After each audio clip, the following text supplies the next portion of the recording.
माघ महात्म्य 27वां अध्याय।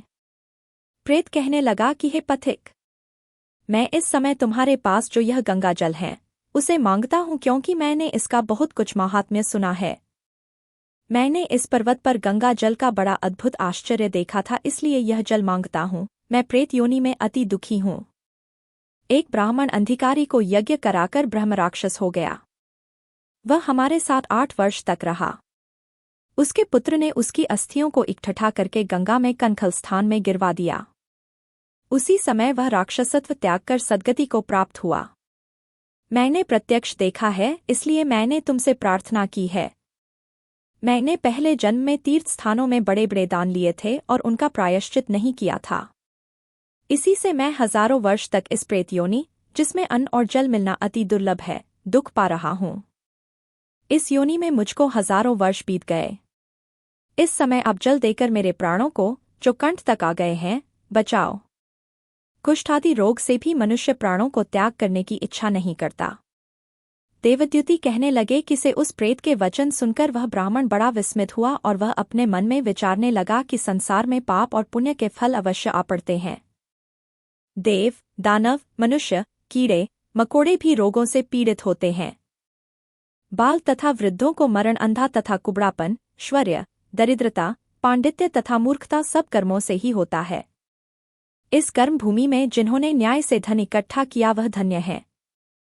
यह सुनकर प्रेत गदगद वाणी में बोला, हे पथिक, मैं जानता हूं कि आप सर्वज्ञ हैं। आप मुझको जीवन का आधार जल इस प्रकार दो जैसे मेघ चातक को देता है। तब पथिक कहने लगा कि हे प्रेत, मेरे माता पिता भृगु क्षेत्र में बैठे हैं। मैं उन्हीं के लिए जल लाया हूं।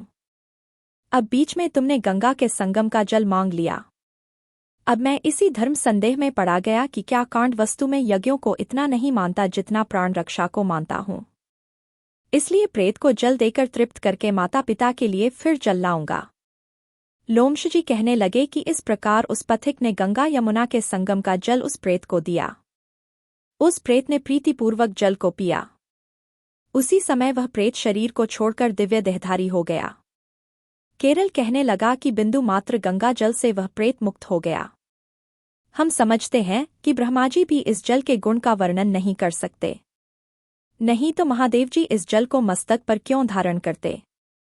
इस संसार में जो मनुष्य काया, वाचा और मनसा के पापों से रंग गए हैं, वह गंगा जल के बिना नहीं गुलते। गंगा जल के सेवन से मुक्ति सदा सन्मुख खड़ी रहती है। जिसके जल को स्पर्श करते ही प्रेत प्रेतत्व को छोड़कर मुक्ति को प्राप्त होते हैं। जो गंगा स्नान करता है वह वैष्णव पद को प्राप्त होता है।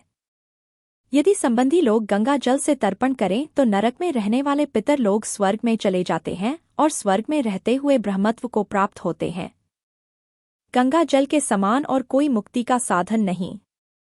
वह प्रेत वहां से चला गया और 1 मास में जब माघ मास आया तो उसने सुने हुए प्रयाग महात्म्य के अनुसार गंगा यमुना के संगम पर स्नान करके पिशाच शरीर को धारण कर भक्तिपूर्वक नारायण की स्तुति करता हुआ वह द्रविड़ देश का राजा गंधर्वों से सेवित उत्तम विमान पर बैठकर इंद्रपुरी को गया।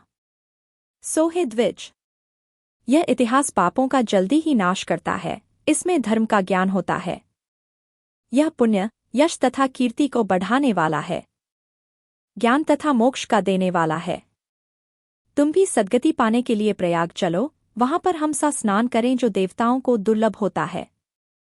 वहां पर श्राप से पैदा हुआ पिशाचपन सब नाश को प्राप्त हो जाएगा।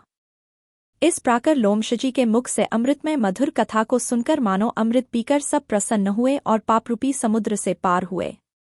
उन्हीं के साथ सब लोगों ने दक्षिण दिशा को प्रस्थान किया।